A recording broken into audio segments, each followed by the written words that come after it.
There's a bit of a protest theme in this week's podcast. Obviously, the Gaza Palestine demonstration at the weekend, I was speaking at it. There weren't arrests at the time, but could they be yet to come? There was also, if you like, the protest of Richard Murphy on Radio Scotland, interrupted continually on a programme about bias and trust. There's the rebels who've been booted out of the Labour Party. Not all the rebels that voted for axing the welfare cuts that Kier Starmer proposes. So kind of fishy and likely to provoke more dissent within a party that's now polling about the same as the new left-wing party created by Zara Sultana. We talk about Trump and his potential comeuppance over his connections with Jeffrey Epstein. Forget to even mention that he's coming to Scotland. We'll take that next week. And have a wee tribute to Dick Gaughan, the master of Scottish traditional music. Those are the headlines. Now for the podcast. Well, hi folks, and welcome to this week's unexpected Lesley Riddick podcast. We've managed to squeeze in an extra recording by recording on Monday. Lesley, are you there? Is this your one call from HMP Edinburgh? How much credit have you got on the phone? Right, I'm glad you think it's funny. I'll tell you, I totally didn't think this was funny myself. But yeah, I was speaking at the Palestine Solidarity March in Edinburgh on Saturday, and it's an extraordinary thing. I mean, I may have mentioned it already. It's been a bit of a blur, but I mean, before I went, I spent about an hour on the phone to a solicitor about what to do if I'm arrested. I kind of was arrested back in the day. I was about 19. I was lifted under the Prevention of Terrorism Act when I crossed from Northern Ireland to Scotland and put Glasgow as my home address, which it was, with such a strong Irish accent at the time that the police thought that doesn't add up and lifted you. Now, there was active killing going on at the time. I'm not saying that excused it, but that was the kind of way we lived, coming backwards and forwards between Northern Ireland and Scotland. I did not expect to be doing this in a situation where you're going out to protest on behalf of people who are being pulverised and terrorised by Israel. And there's not been anyone killed. There has been arrests, I understand, with some of the damage done to one of the arms companies in Edinburgh. There was soluble red paint sprayed on RAF planes, and Palestine action has been proscribed. And now I've got to kind of watch. We've all had to think and watch about what we're saying.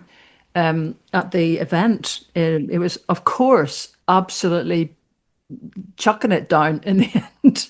So it was kind of, there weren't too many T-shirts on display because at that point, and there was an awful lot of cagoules. But, I made that point that Palestine needs action. And there was a huge roar at that point because everyone understood how you're having to just tiptoe your way round all of this, and that there is no case for that group, Palestine Action, being proscribed, which should be overturned. Again, big roar. Tommy Shepherd was speaking with me outside the Scotland office and made a very powerful speech as well, picking up some of the points about the arms being supplied or being backed at the moment, and the arguments being put forward by the British government that actually it's sort of all right for government money to go into these firms because they also produce, as it were, civilian goods. And he was recalling that back in the days of anti-apartheid, nobody was kind of suggesting that the ban on Barclays, the boycott, was in any way lifted because they helped a community group in Easterhouse. It was a complete boycott because of what they were doing in South Africa.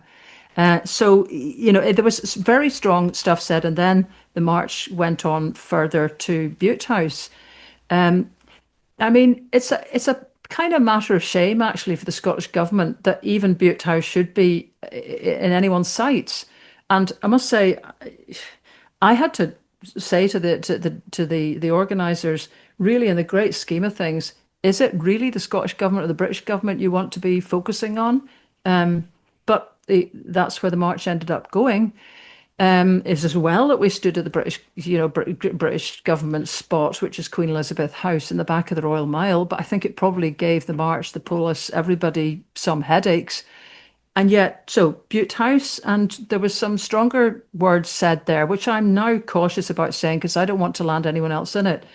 I was listening to Good Morning Scotland this morning, and there was a retired Metropolitan Police Superintendent on who was saying that, speculating on why there was no arrests in the Edinburgh demonstration, and saying that Police Scotland had taken a different route, which was there's just not enough manpower. And there certainly wasn't, given there's several thousand people there, all pretty much saying the same thing. But that they would be observing, perhaps filming, certainly taking notes, and would swing in afterwards to pick people up and potentially arrest them afterwards.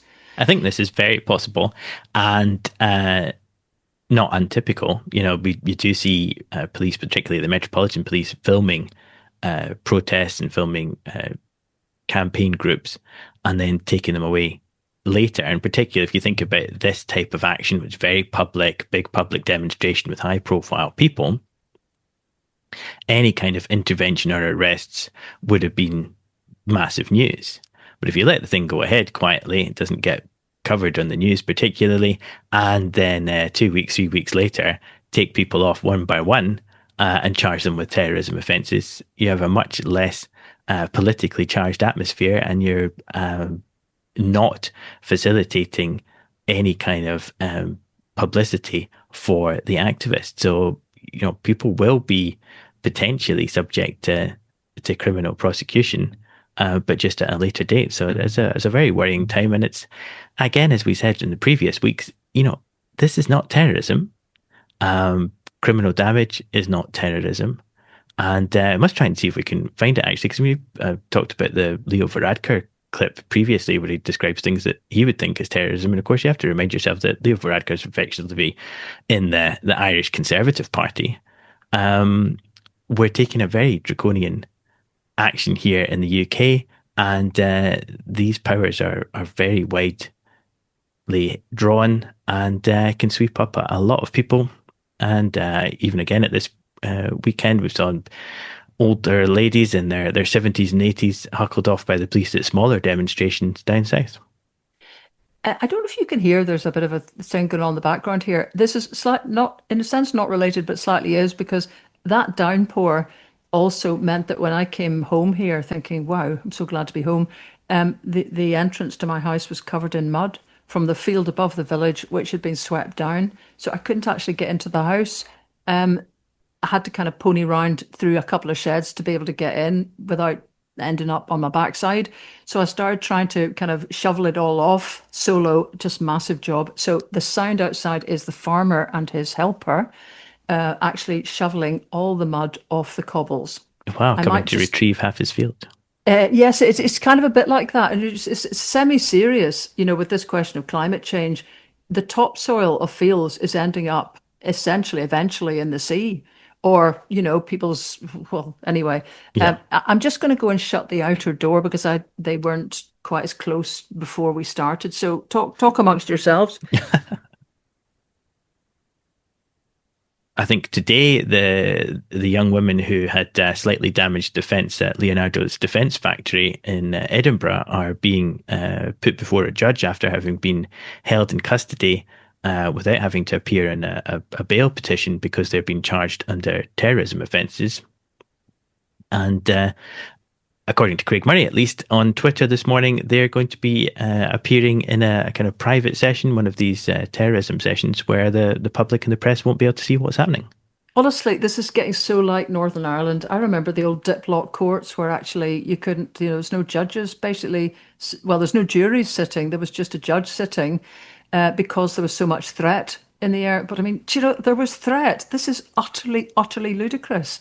And there's so many people coming up and speaking at the event, speaking to me. I mean, there's a couple of things. One is a really beautiful CD called War Crimes, produced by Doug Vetch, and it's quite agonizingly beautiful. There's one sort of, it's just a 2-track CD, but all the proceeds from this, and that's not just the profit. This is the entire proceeds from this go to help Gaza. I think it's medical aid, But the first track, it's a beautiful, beautiful. I mean, I don't know if I'm so beyond behind the curve. I don't know if you even have singles anymore, but it strikes me as something that could be released and could get huge support actually. But the first one is a beautiful song called War Crimes, and the lyric in it by Doug, who's singing, is just pretty much over and over again, witness to your war crimes, I will remember your face. It's kind of slightly two-tone, the music, and it's got a beautiful tenor sax part in it. And this is the thing. It's bringing together really brilliant musicians, this now, who are putting their heads right over the parapet. The second one, and honestly, I defy anybody to listen to the second track without just, is that incredible poem, If I Must Die, which is sung by Alan MacDonald. And if you know your traditional music, Alan is a tremendous piper from Glenouig, just world-renowned guy. He's, credited with sort of bringing the pibroch back into, the mainstream. But Alan is not only singing the small pipe, using the small pipes, which are so plaintive anyway, and of course there's a massive Gaelic tradition of laments. So this is kind of almost giving the musical version of what the song is actually saying. And then Alan actually sings it, which is completely kind of, I would think it's fair to say Alan's not a singer, but that's where this is so powerful because because he's actually wanting to voice the word like a normal guy, as he's also accompanying this in the most beautiful way. If anybody wants to get that CD, there's a link in the notes to that. There's also been, just as you were saying, Fraser, about protest is not terrorism. There was a letter sent to The Guardian a week or more ago, which is defending Palestine action from being proscribed. And of course, as we speak, I think they may be going in court to challenge that. But anyway, the letter was sent. It has 1,200 signatories, including MSPs, MLAs, councillors, though I've had a quick skip through, didn't see many MPs, and loads of trade unionists actually signing up to that. It's still available to be signed, and that link is also in the notes. Great. And you talked about going to Butte House, but on the day following, the National had a front page splash about the ill-fated and ill-judged meeting that Angus Robertson had with the deputy Israeli ambassador. A huge scoop there. Yes. I mean, when you read it, I mean, there's the ferret that did the donkey work as ever. I think it took 10 months of freedom of information requests and so on for them to kind of get some of the detail out. But it seems pretty clear that there wasn't a great reason for that event actually having happened. And it also seems that a Scottish government official was the one who started the ball rolling by emailing the Israeli embassy looking to speak to someone urgently to make arrangements for a meeting between John Swinney and the Israeli ambassador, whose name I know I will get wrong, CP Hortveli, while she was in Scotland. Now, this is sort of different from the narrative we've had up till now, that kind of this just was a bit of an accident. Although, that seems very strange anyway, and maybe just a bad bit of judgment call letting a picture be taken in the end.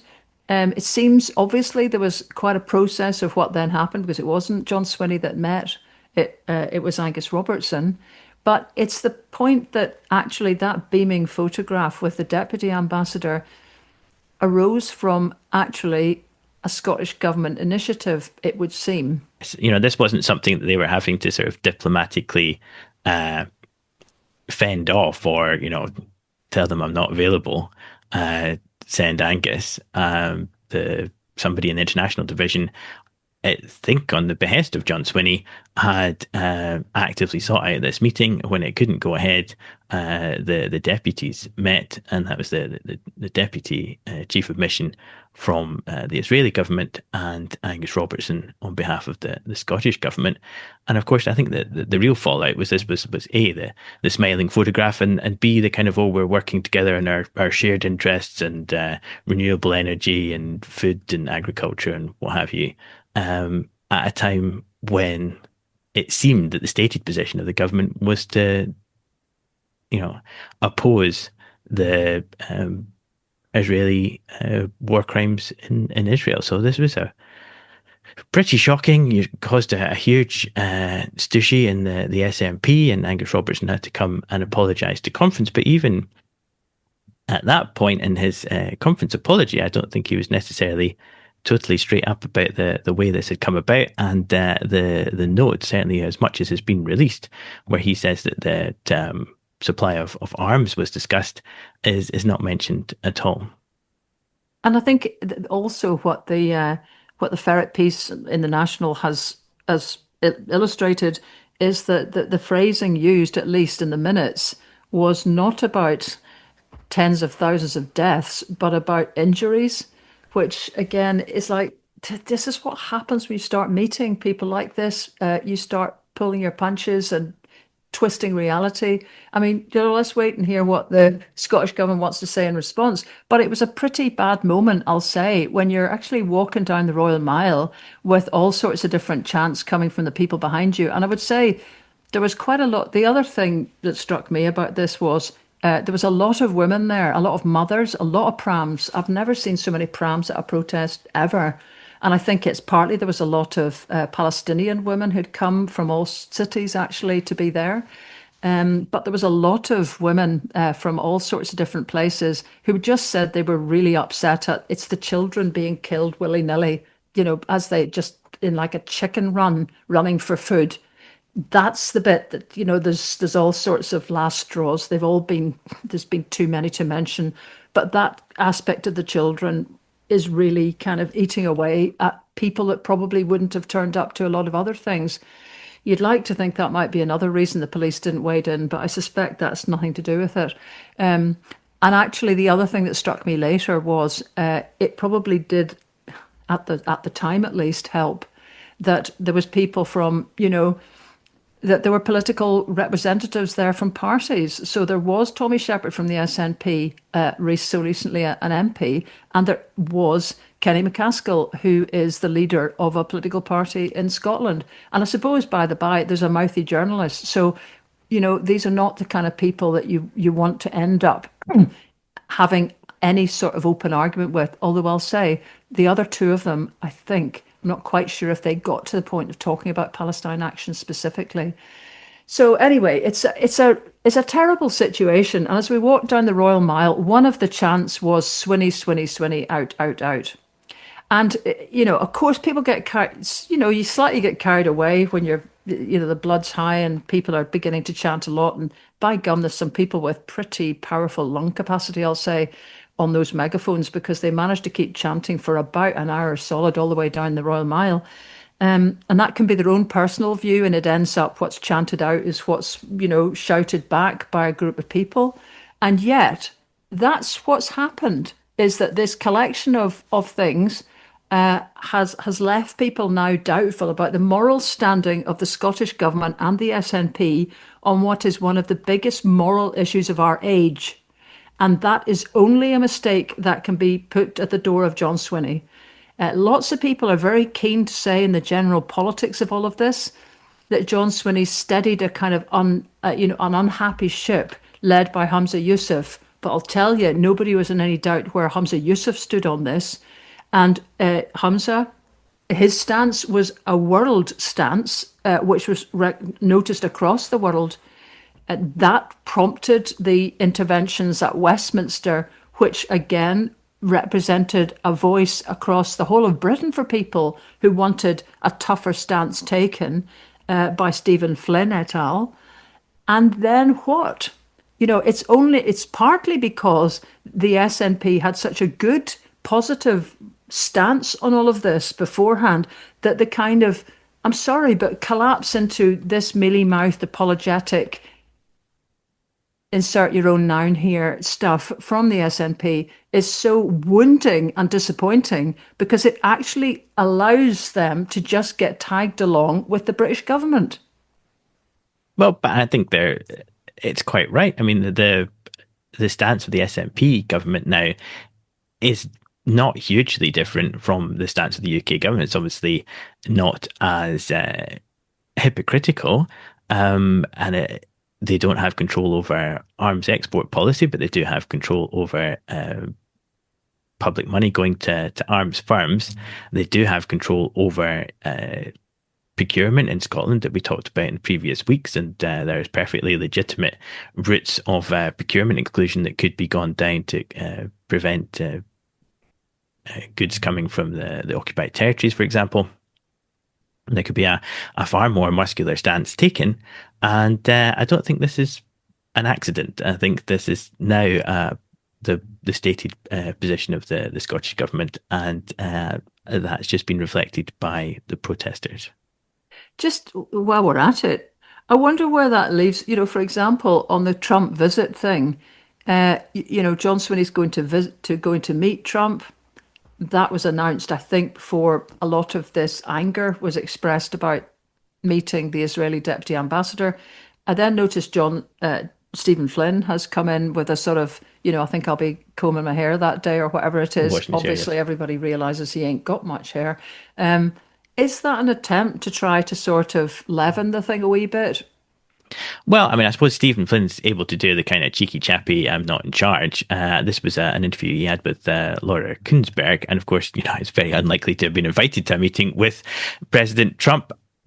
John Swinney has to meet with President Trump. And as we talked about again last week, we have big commercial interests, particularly under whiskey. Of course, Scottish Cashmere is always the first to get doofed when the EU and the US go into a trade war. So there are real tangible reasons that you would want your leader of your government to meet with somebody like Trump and do their best to keep them on board, not be scrabbling around on their knees trying to pick up their papers like Kier Starmer, perhaps. I thought the Flynn stuff was maybe a little bit childish, but that's, I suppose, more of his role. He can take the kind of the punchy sidekick role, and John has to take the kind of stale and pale leader of the government role.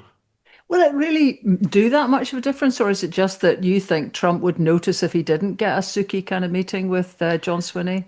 You've got to take the opportunity. I mean, you can't at one point proclaim to wish to be an independent state on the world stage, and at the second time not meet the US president in a fit of pique. Are the Irish happy to meet him? Oh, unquestionably. I mean, the Irish are absolutely desperately worried that they're going to doof the Irish pharmaceuticals industry. Ireland has a huge amount of tangible good exports and service exports to the US. So I don't think the Irish would be slapping him in the face.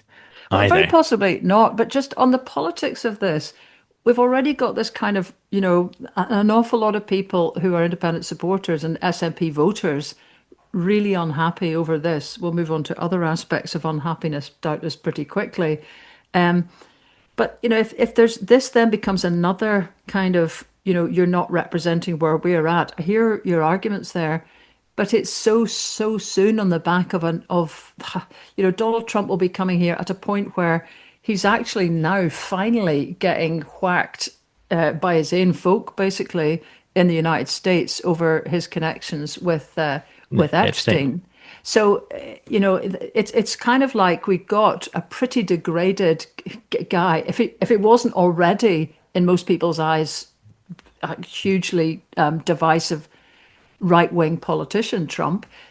Here he comes at his lowest point, and we've got our guy going to meet him in the wake of this kind of guddle around about meeting Israeli deputy ambassadors. I just think it's you got to watch your own political profile in all of this, because Definitely, it's now beginning to look really bad. The problem that they have is that they don't have any credits to spend. They're pretty low ebb across a whole range of fronts. In some regards, making things worse as they go along. So you don't really have a buy and a kind of get out of jail free card to throw it down. Now, of course, I've got to meet the Donald because there's people's jobs depend on it. The SNP government could be much further ahead across a range of different things that would allow people to be slightly less perturbed when things like this happen. I mean, the Epstein stuff is obviously kicking off hugely in the the US, and this is, as you say, is having a real impact on Trump's own base, who a lot of the kind of conspiracy theorist types are very, very concerned about international paedophile rings and other goings on, and Trump's closeness with Epstein and this gross 50th birthday picture that's alleged to exist in an album of birthday wishes that Ghislaine Maxwell put together for Epstein's 50th birthday. Happy birthday, and may every day be another wonderful secret.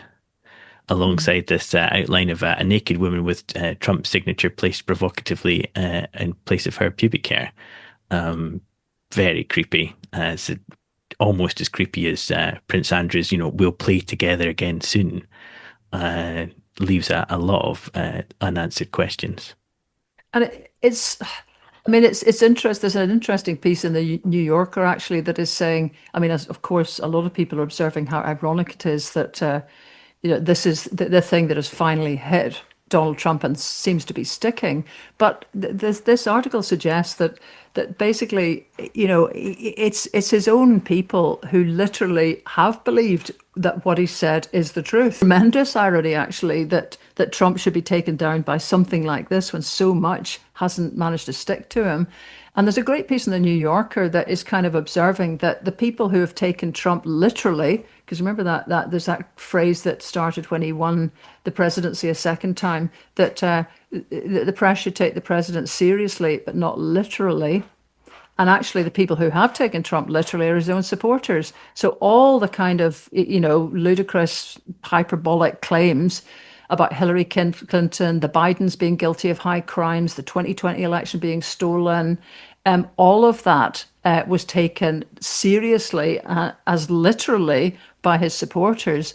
And then this circumstances surrounding the death of Jeffrey Epstein warranting a full investigation that might involve Bill Clinton, said Donald Trump. Yeah. So the thing is, that's the problem now. Because he's put that in the frame, people are thinking there is something fishy about it. And since it's now not coming back out the other end, everybody's beginning to sort of smell, as it were, bullshit, hook, line and sinker, it would seem. And the problem for them is this promise that there is a whole load of information that's basically waiting to be released. It's called the Epstein. I can't call Epstein for some reason, because if you speak German, it's Stein. But anyway, the Epstein list. That list is sitting there apparently with a list of Epstein's clients, which could implicate, it said, scores of the powerful in, quote, heinous crimes. So J.D. Vance had said we need to release the Epstein list. And then in February of this year, the Attorney General said that they would make public the Epstein list. And she said that it was sitting on my desk right now to review.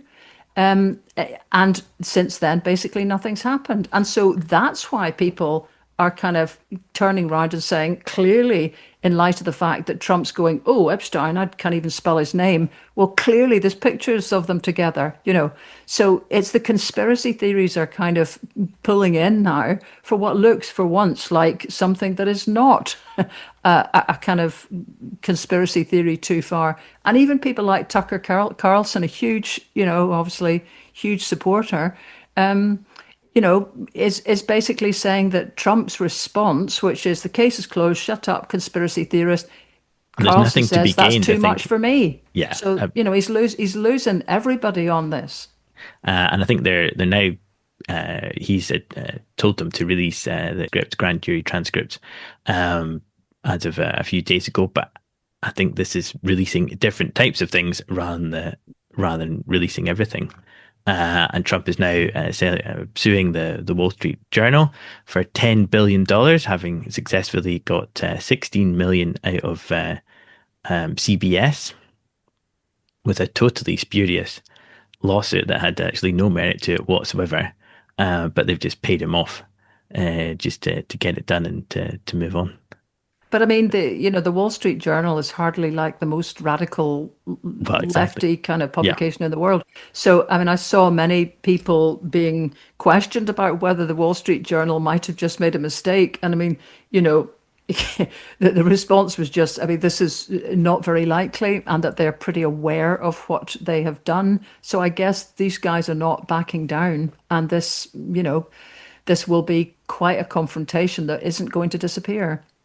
Speaking of confrontations, radical lefties and the unwelcome, the Labour Party has suspended four MPs, including Brian Leishman of Grangemouth, and also taking the kind of cushy jobs off of another three, Rosanna Ali Khan, Bel Rubido Abbey, and Mohammed Yassin have lost their trade roles, so no more international junkets for them, and they're on the naughty list.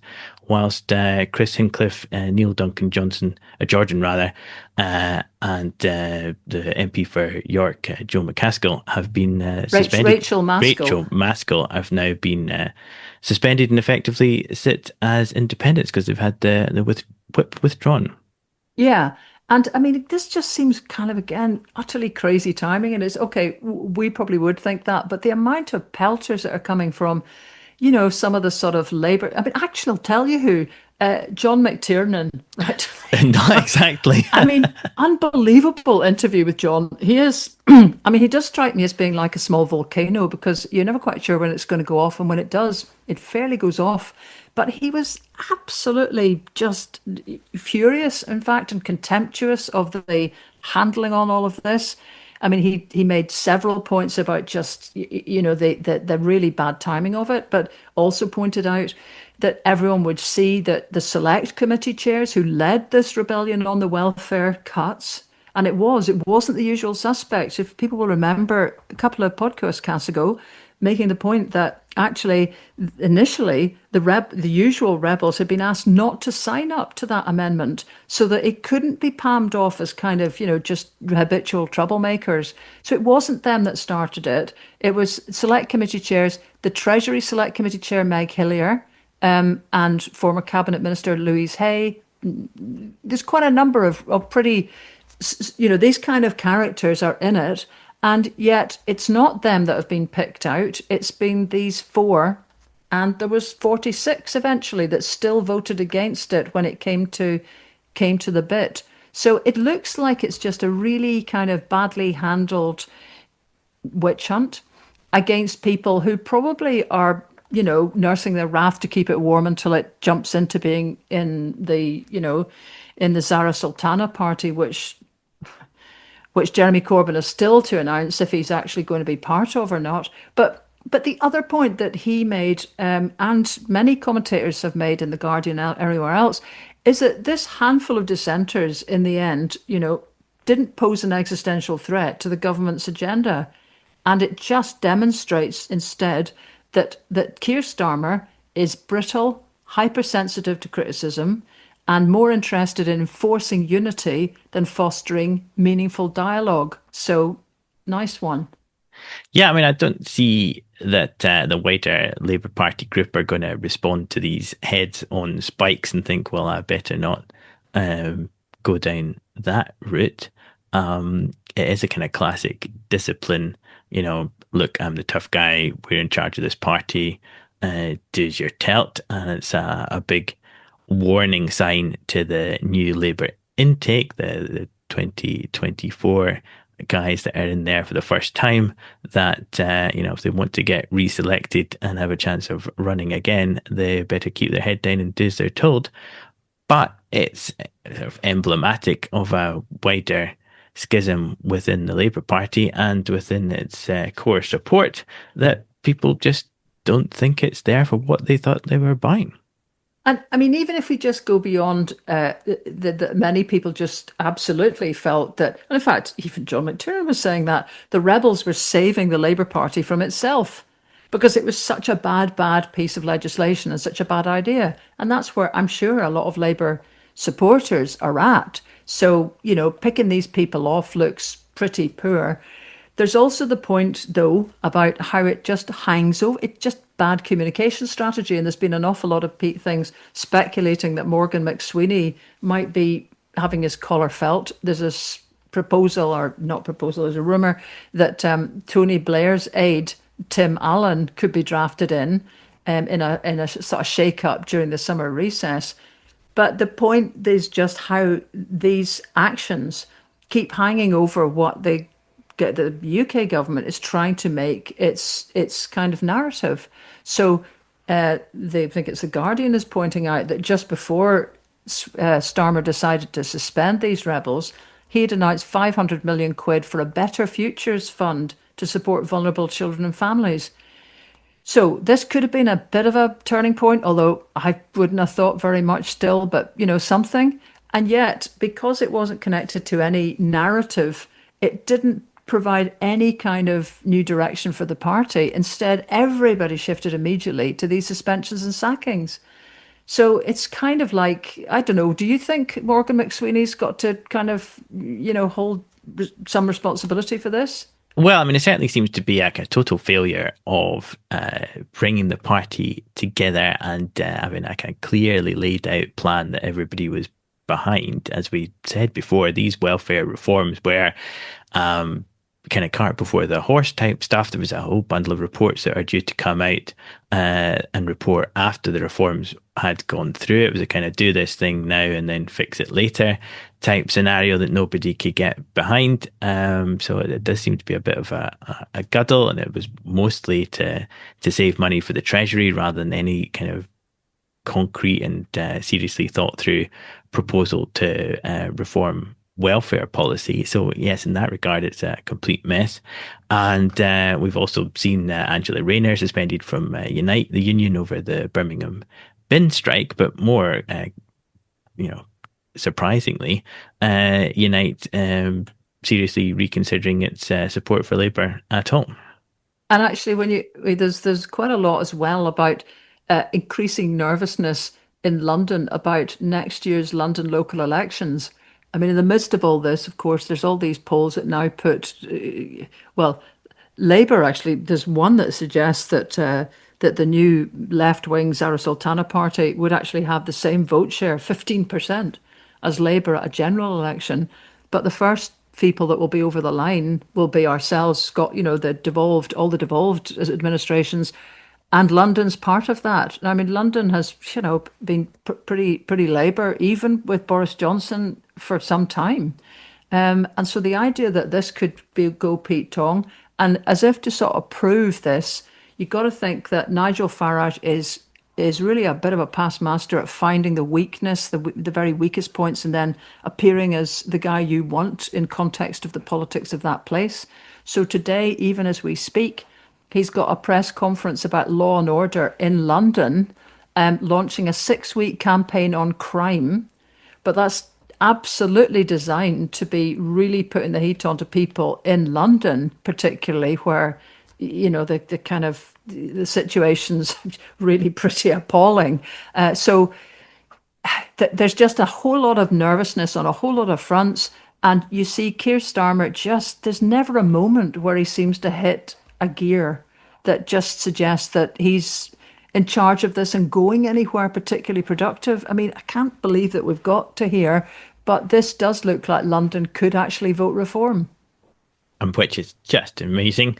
And as you say, the equal showings for Labour and this putative Corbyn party, which seems to be studying some kind of playbook of how not to set up a political party. Whether it's actually going to get off the ground or blow up on the launch pad is completely unclear. It's certainly not going anywhere anytime soon. And we talked last week about the kind of Scottish end of it and its mealy-mouthed nature on independence. But into all of this wreckage for Labour at UK level steps the bold John Swinney with a brand new, just the same as the old plan for independence. Yes, which is, I've got to say, I was asked to write a couple of hundred words after I just come home from a funeral. So I really was not focusing on it massively, except to just say, Well, neither was honestly, John Swinney, so I shouldn't be you're too worried. quite Yeah. right, but I mean, if there isn't sort of independence will be line one, page one of the manifesto, the pledge once again that Hamza Yousaf made, then it's all a backtrack. So, that question was asked of John some time ago and he just changed the subject. Now, people might say it's just not enough to use the word independence like some sort of bullshit bingo thing. That's absolutely true. But if you know that you're going to commit to that page one, line one, you start to produce the goods, the rest of it, that's going to be able to support that manifesto pledge. I know that there is huge discontent within the SNP at the moment. Various people came up and spoke to me on the march about a resolution that's going around, which looks like it's going to garner quite a lot of support. And it might well be that for once the conference is going to be kind of interesting in October. But I mean, really, just reiterating everything, it's just feeble. And it But also John gives Swinney no has said our tactic. renewed unity and sense of purpose is clear for all to see, Lesley. Surely this is striking through. Well, it so isn't, and Oh, this is one of these. It's funny. It's Gaza and stuff to do with independence, and stuff to do with energy. And as you walk around, it's like the punters are up to speed with a lot of issues. They can see what doesn't work. They see governments of every description just sort of chewing, gumming problems instead of coming out with anything that would justify them being in charge. And when it comes to this question of independence, there was also talk about somehow having some breakthrough without any mention of collaboration with the rest of the Yes movement. So all round, it's just not. It's not what anyone needs. And actually, I wonder really what prompted John to come out with that. Perhaps a bit of a deflection from all the kind of Gaza stuff that's going on. I've no idea, but I don't think it's helped at all. I don't think it's helped in any way, shape, or form. I'm not sure that it was anything to do with Gaza. I think they possibly just had this on the kind of media grid. It's almost a diary piece for journalists. This is the same summer of independence type stuff as we've had for a number of years running. I didn't see anything new in it at all. It seemed to upset more people than it impressed. I agreed with Robin McAlpine, who said it would have been less embarrassing if the First Minister hadn't written this at all. And I don't see any kind of sense that this is going to translate into action on any level. You cannot say that the SNP is campaigning on independence when it's not instructing its campaigners to campaign on independence. It's not taking any kind of meaningful or concrete action on any of these matters. The government is not hotting up and putting us in a position where we are starting to form the basis of an independent state, albeit using devolved powers. And the constant harping on about a referendum and falling into the previous trap of Nicola Sturgeon, who regularly repeated the phrase gold standard in order to cement it into people's minds, and did so purposefully in a way far more meaningful and far more deliberate and impactful than the throwaway once in a generation quote, which is still coming back to slap us in the face, is bizarre. I think we seem So to be. do you think then that needs to be a de facto referendum for the next election? Well, I think there's a whole range of options that could be gotten into in order to demonstrate democratic mandate for independence. I do think the kind of route to independence is a bit like the sort of 2013 not enough information. It's a kind of thing that people can say in order to deflect you from actually doing anything about it. And it's a kind of easy catch-all. And it also kind of fits into the kind of Clan McWilney, oh, it will no work type attitude that some of us have in Scotland, that, unless there's But a clear the thing path, that, it's kind of doomed. sure. But the thing is, I mean, I was off at a physiotherapist recently, and the lassie that was dealing with me, let's just say, was not a card-carrying independent supporter. I mean, we got on pretty well actually on a whole lot of other stuff, and she sort of ponied basically in the conversation back round to this with a genuinely curious thing. Do you really think Scotland can support itself? Now, the thing is, rather than just kind of, snorting derision with that, that seems to be a genuine fear for a lot of people. I remember traveling around with my mother, who died in 2015, and she would look at places and she'd say, "How is anybody making a living here?" And I say, "Mum, you come from Wick. How did anybody make a living in Wick?" It's like we've had such a long period of people having this idea that wealth is created by city slickers in London doing highfalutin kind of complex financial transactions, and that wealth isn't related to raw material assets, which we have a lot of, skills, which we also have a lot of, and then special goods like our food and drinks industry. And I'm probably not even listing the whole of them. There's our landscape, not small point. All of that. I mean, I went through this with her, just taking any of the Nordic countries and just like, they've got less than us. And they're the most, they're the triple A credit rated nations of the world. So you'd need to be going in on that now and opening up this, which I think a lot of SNP people in the front line or whatever, maybe people feel a bit sort of like they've been having this argument for such a long time, but it's an arid argument when it's only slogans. Yet with people, you need to get in and demonstrate how other countries are able to manage with a fraction of the assets that we've got. And I think, without getting in and about that kind of argument, we're not going to get very far. We're not, And and we're miles from that kind of argument. I agreed with the only thing that you could agree with in terms of the First Minister's opinion piece in the National was that the ground is looking pretty good. You've got 1 million more voters than voted in 2014. You have a kind of democratic and age profile shift towards independence. We have seen a wholesale collapse in the things that people liked about the British state that held voters back in 2014.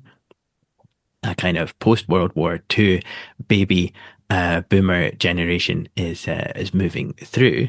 The Labour Party has had one more chance. Okay, as I said the other week, there's a kind of escape route to something as scary as full throttled independence. Let's just vote Labour at a national level and get the Labour government back in and get the UK back on track, and we can all settle down. People have tried that. They've had a push for Labour, and Labour has shown itself to be as bad, if not worse, than the Conservatives.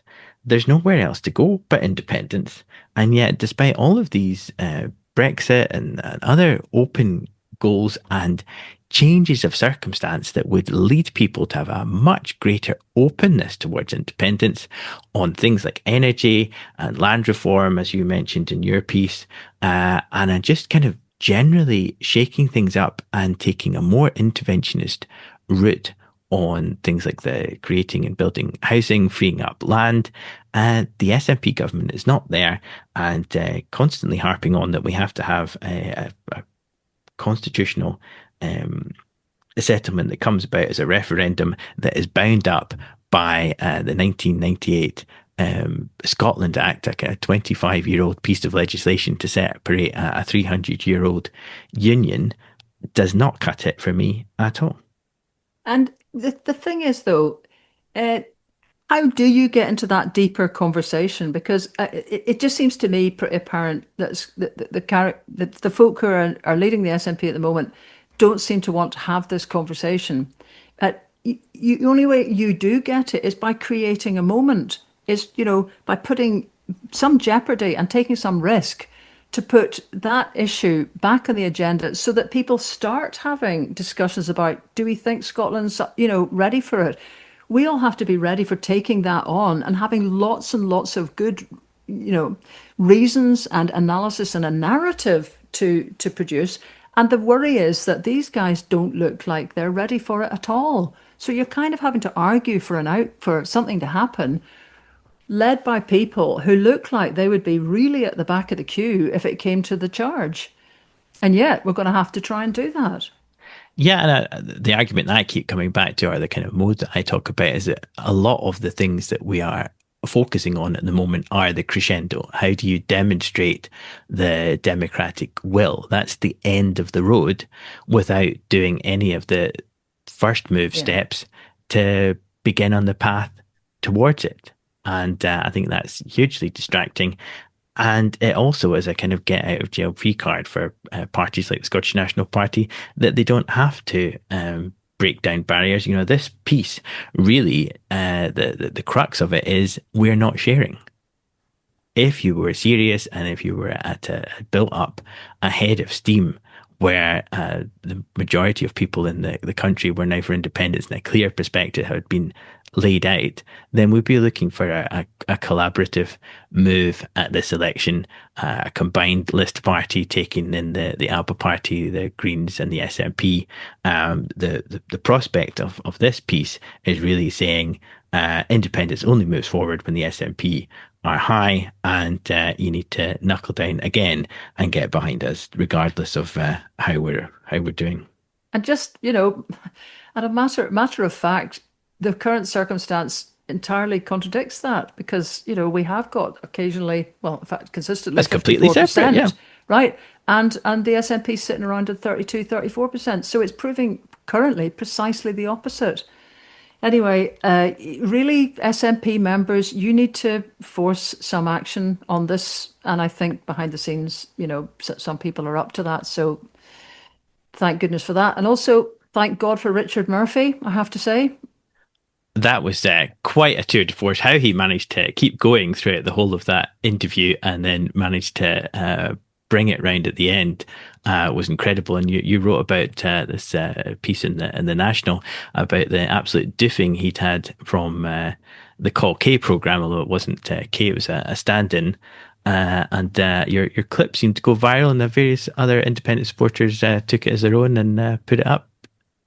Yeah, but it really was extraordinary. I mean, they'd actually been in touch. I noticed when I finally looked at my phone to ask if I'd come on the programme to talk about kind of, you know, bias and so on.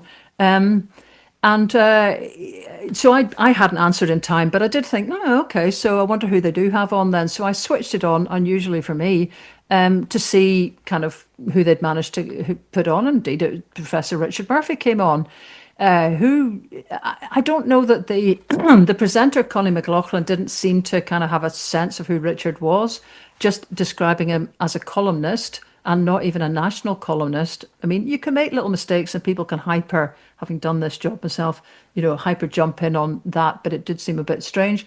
Just for the record, Richard co-founded the Tax Justice Network, directs Tax Research UK, had a standard of reporting used now in 90 countries to identify tax abuse by multinationals. Right, so that's the kind of guy you're dealing with here. And he, you know, from the beginning, it's so bad because he had, you know, he'd come in and got interrupted almost immediately. And he'd also made the point in a fairly robust way. I'm just looking at the transcript I'd got. He said, I've heard a programme which is entirely about how good the BBC is from BBC editors and producers. That is bias.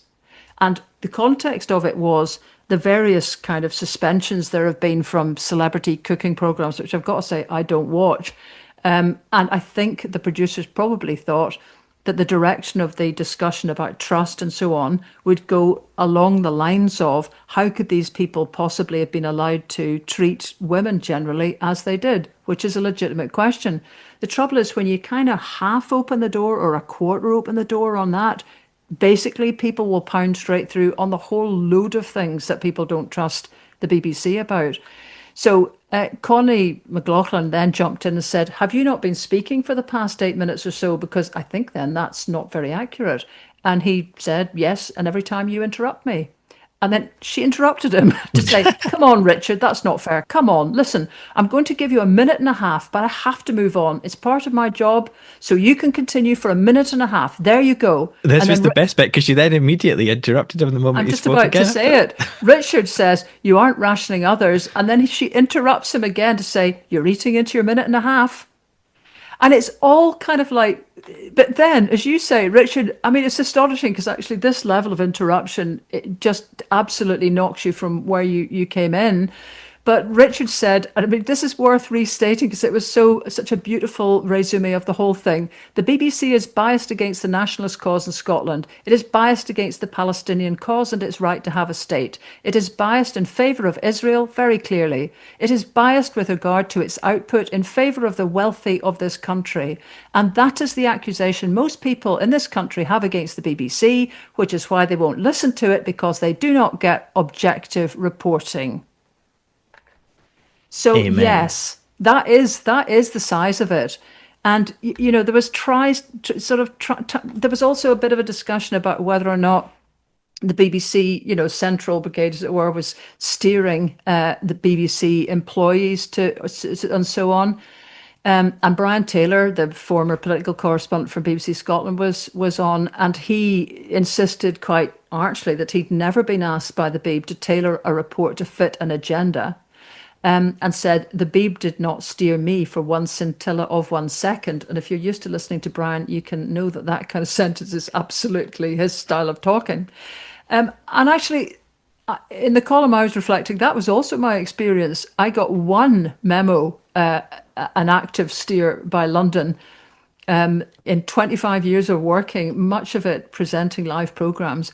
And that was in 1997, after the Scots had voted out every Tory MP, meaning that if we were following the normal rules, no MPs equals no contribution in election programmes because you're nibdy.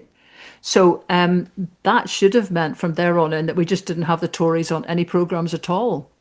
But yet, problematically for the Beeb High Command, the Labour Party, the Tories were Her Majesty's opposition at Westminster. So they sent out a sort of edict that the Tory voice should be heard second in any political discussion, despite their election wipeout in Scotland. And so that was the only intervention they ever made. I just decided I didn't get that memo. But just to be fair, because there was obviously Tories, there was a Tory vote, because we're talking about first past the post for a long time. There was an SNP vote and no MPs because, they came second everywhere. So I thought, okay, we'll let the Tories speak like every other minority party. So they got the same length of time as the Greens. And nobody complained because nobody noticed, because nobody cares down the road. So the point is, it's not about getting it isn't about getting, well, I'm saying this in a present tense and I can't know because I haven't worked for them for 15 years. But at that point, it wasn't about getting memos. You don't get to work for a corporation without internalising its outlook. And that gives you a kind of feeling that anything that deviates from a sort of comfortable middle of the road stance, it just feels wrong. And the other thing to say is, after the BBC had a clash with Tony Blair during the Iraq War over the dodgy dossier stuff, Greg Dyke, the Director General at the time, was forced to resign. And after that, the Beeb changed. So it shied away from any confrontation with government, and the higher echelons of the Beeb and the Tory party became interchangeable. Heads of news in the BBC suddenly seemed to be coming from, the comms department of the Conservative Party, which earlier was utterly unthinkable. And so a kind of outlook of timorousness and a very wooden insistence on balance became understood within the BBC to be the way you had to behave. You didn't need the memos. Yeah, you're in the club and you've got to act within the rules of the club. And I think that's pretty clear. And I should have said this before, but the ludicrousness of this balance, which totally has to be, there's many people now questioning this notion of, here we have a situation where you've got to say, if somebody, the Hamas ministry or the kind of statistics about how many people have been killed in Gaza, you've got to say by the Hamas-run government ministry.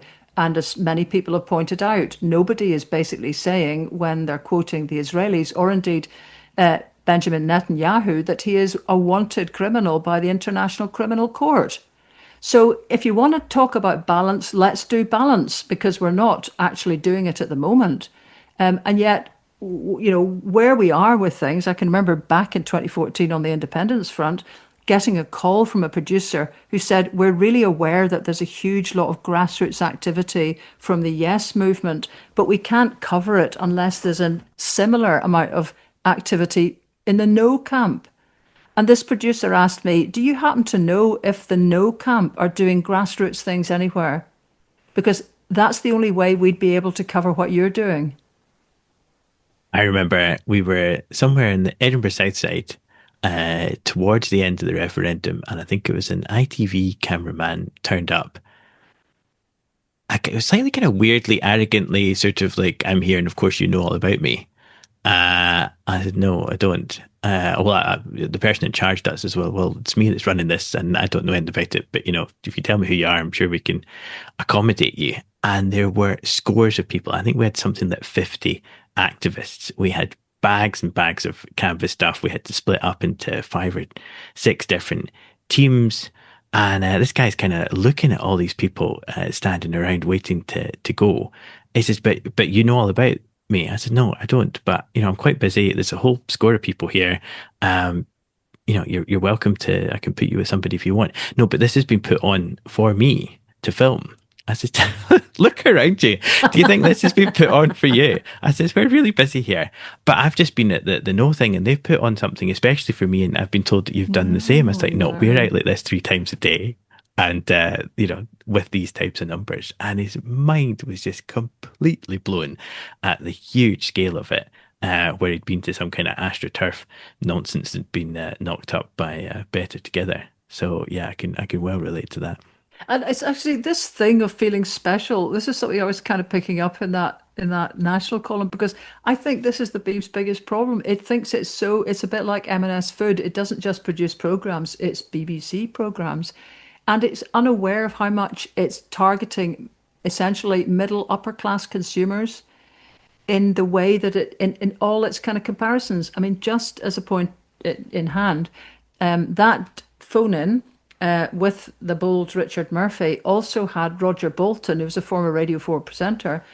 And he said, and I quite agree with him, the biggest danger to the BBC is its on the one hand, on the other style of reporting. And he said, when facts dictate the truth of one side, the BBC should take a stand. Exactly. But then he went on to praise the BBC as great value, costing less than a cappuccino a week. Now, I mean, measuring license fee payments in cappuccinos is back to, who do you think you're speaking to? It is to people, I'll tell you, I like a cappuccino as well as the next gal. But, it's kind of, just by the by, the BBC were forced to commission a report into folk who are facing criminal convictions for watching without a license. And it turns out that women account for 3/4 of criminal convictions for that. The commissioned report that BBC had to do discovered it's because 1, women are more likely to head single parent households. 2, more likely to be in when an inspector visits. 3, more likely to be living in poverty or low paid work and struggling with bills. And so it's that kind of, if you're aware of everybody in the society, you don't make little remarks like, costing things in cappuccinos a week. It's kind of just like, let them eat cake. And that's even from a guy, who had actually cut to the chase of quite a lot of the problem with the balance nonsense the BBC's labouring over.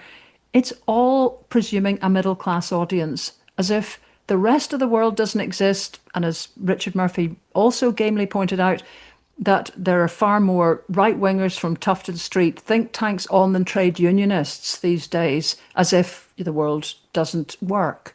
So many things were just kind of uncovered in that broadcast. It was pretty poor show. It doesn't represent Scotland politically, it doesn't represent our news, and it certainly doesn't represent us culturally. And there's been a big story this week with Dick Gaughan's back catalogue being basically locked up in some kind of defunct company.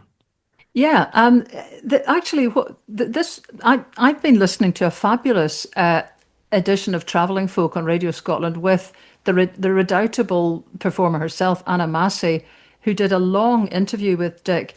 This is one of these things where, if you work within, or your world includes anything to do with traditional music, you understand that Dick is regarded as a complete hero by practically everyone in the traditional music world. I mean, in in the set, I'd listened to the first hour of it so far, and Corinne Polwart was there recalling how she met Dick Gaughan as she was standing waiting to go on to a Celtic Connections gig. And Dick had turned and said to her, "Who are you?" And Corinne said she couldn't speak. She was so overcome with excitement at being having a conversation with the famous Dick Gaughan. Now, I mean, I can't in this short period of time say enough except listen to the program, people, because I've got to say, in my own life, it was falling in with people who were very much in that set of the culture, the poetry, the music of Scotland that basically re-educated me about this country and then repoliticized me. And it's a great place to start. It's shameful that there hasn't been more of a profile on people like Dick up till now. But anyway, the link to that excellent travelling folk programme is in the notes. You should say that Dick sounds different when you listen to it, and it's because he had a stroke in 2016. That left him without basically control in his hands. I know that's happened to a couple of other musician pals. It's devastating. He's kind of quite philosophical about it. Said that, he'd always thought his identity was just that he played a guitar. And he's so matter of fact about his incredible skills, but that was his identity. So he said, well, I've discovered there's more to me than that, so that's the only positive take you could have on it. But it cast him into complete poverty. So a guy called Colin Harper in Northern Ireland actually began to think, what's happened to Dick Gaughan? Got in touch, has basically produced a box set. I'm not quite sure how he's managed this given the next problem, but still a remastered box set of all Dick's works. I think it's 8 discs that's in the pack. There was a crowd Kickstarter put together to try and raise the money to get this done, the vast majority of which is going straight to Dick Gaughan as income. And that raised 92,000 quid. So that's how much this guy is loved. The next problem, which is the one that's just been picked up in the National today, is that a company called Celtic Music is legally owning most of his work. And that company has not produced any music at all since 2007. And one of the 2 guys who owned the company is dead. So it looks like it's kind of just sitting there holding ownership rights to something that is Dick Gaughan's. So the redoubtable Colin Harper has set up another crowdfunder, which is active now, to produce the money to mount a legal challenge to get those rights back from Celtic Music. And that link is also in the programme notes. But it's a great thing to listen to the programme. I was driving around a bit yesterday, having gone for a swim in a nearby loch, and there's so much of our country that you need supported in your thoughts, your memories, and your insights into this country. And that comes from music. So I can't really recommend this highly enough. Listen to the Dick Gaughan special, and if you can contribute a few bob for that legal challenge, go for it. Definitely well worthwhile. And this is the kind of cultural heritage that we should be seeing reflected in the mainstream on the BBC. I mean, he is an absolute legend of the folk scene. I was looking up some of the details the other day. Handful of Earth is described as perhaps the best single folk album of the decade by music reviewers. Incredibly powerful voice. And funnily enough, yesterday I was, being the oddbod that I am, I was listening to various versions of Freedom Come All You by Hamish Henderson. Dick Gaughan's was one, and then went on to Pameza's from the 2014 Commonwealth Games, because I've seen news reports about the Commonwealth Games coming back to Glasgow, which had prompted me to do it. And I've also been listening, because I somehow now onto kind of Facebook videos or TikToks from Jared Rowan. Have you seen this guy? No. Who's recorded Toka's Miracle on the accordion, and is quite a kind of tour de force of young Scottish music.